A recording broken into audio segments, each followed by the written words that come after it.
I'm going to tell y'all how to tell if a connection is authentic according to the Bible. Now, at this point in the Bible, at Matthew chapter 8, verse 18, Jesus is coming into notoriety. He's starting to be famous because of his ability to heal people.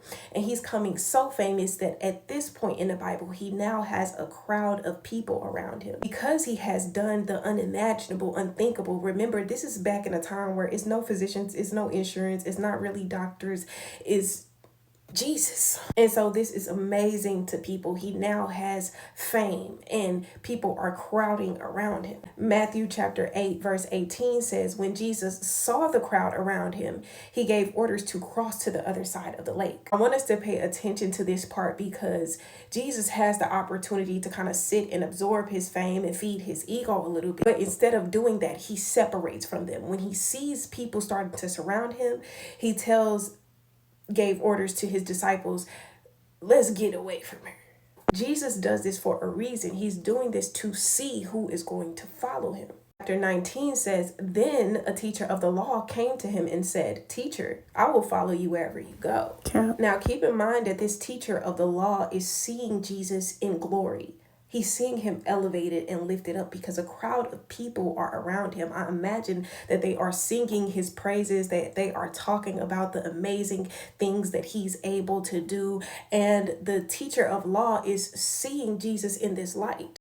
And Jesus knows that his proclamation of willingness to follow him is not authentic. He knows that the teacher of law is saying this because of the position that he's seeing Jesus in right now. He's seeing him be glorified. He's seeing people follow him. He's seeing him get notoriety and come into fame. And in him seeing this, of course, he wants to attach himself to Jesus. This is the same with a lot of us.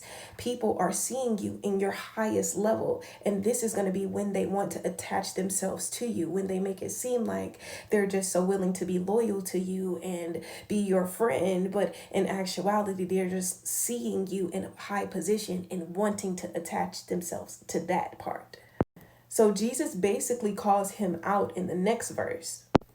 It says in Matthew chapter 8, verse 20, Jesus replied, foxes have dens and birds have nests, but the Son of Man has no place to lay his head.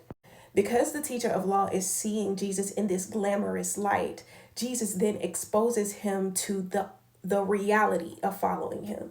He's basically letting him know it's not going to be all of this glorious people praising me all the time. He's giving him the nitty gritty. Look, I don't have a place to lay my head. He's emphasizing that he doesn't have the basic necessities by comparing himself to a fox or a bird.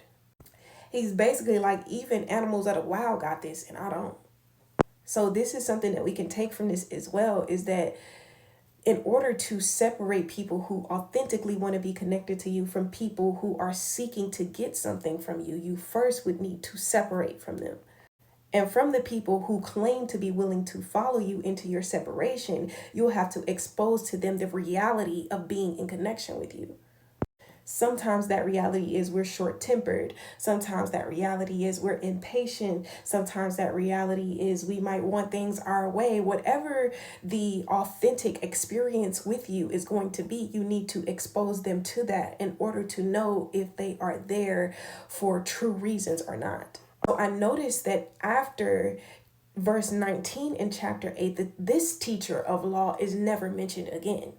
Because after Jesus has exposed him to the reality of following him, he disappears.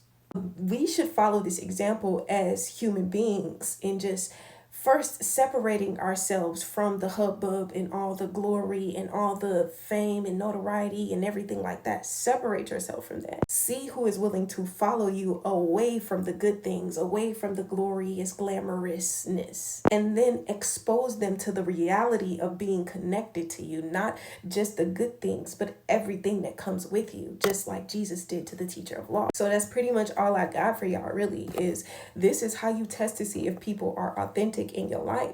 Is essentially by exposing them to the reality of being in your life, not just the good parts, but all parts.